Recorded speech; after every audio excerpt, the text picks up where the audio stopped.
the definition of insanity is doing the same thing over and over again and expecting a different result.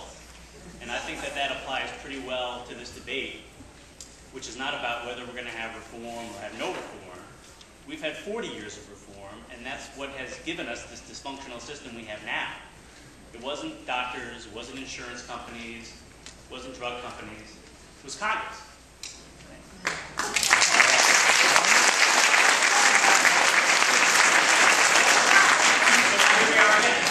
Only this time it's a co-op, or it's a healthcare exchange, or it's a public option.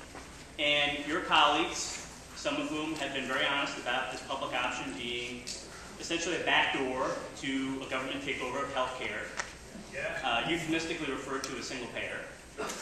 You're not saying this. You're saying that the purpose of the public option is to introduce competition and reduce costs. Well, isn't it disingenuous to make that claim when the reason why we need competition is because Congress has made it illegal?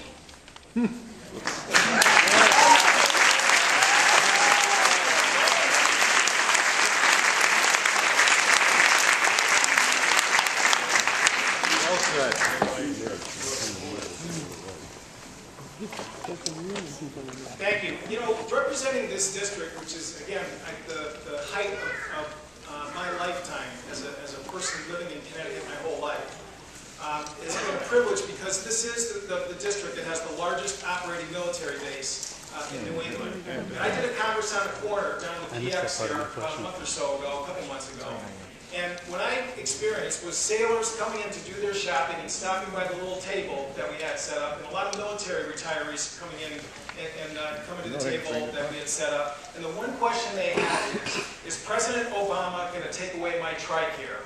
Now, you may want to, diss any effort that's been made by the U.S. government in terms of its involvement in the healthcare system, but I will tell you this: the people who qualify for TRICARE, for seniors who get Medicare, the fact of the matter is that they feel very strongly that those programs provide a stable, comprehensive system of benefits that has literally transformed their lives. When Medicare was passed 44 years ago, President Johnson signed that into law 44 years ago, half of America's elderly had no insurance whatsoever because the private market just would not touch people in that age group. And that's a fact.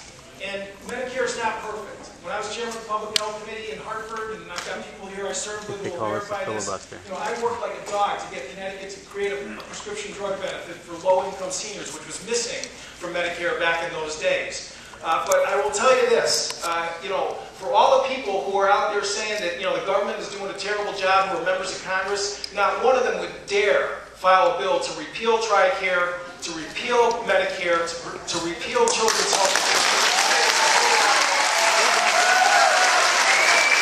That wasn't my question.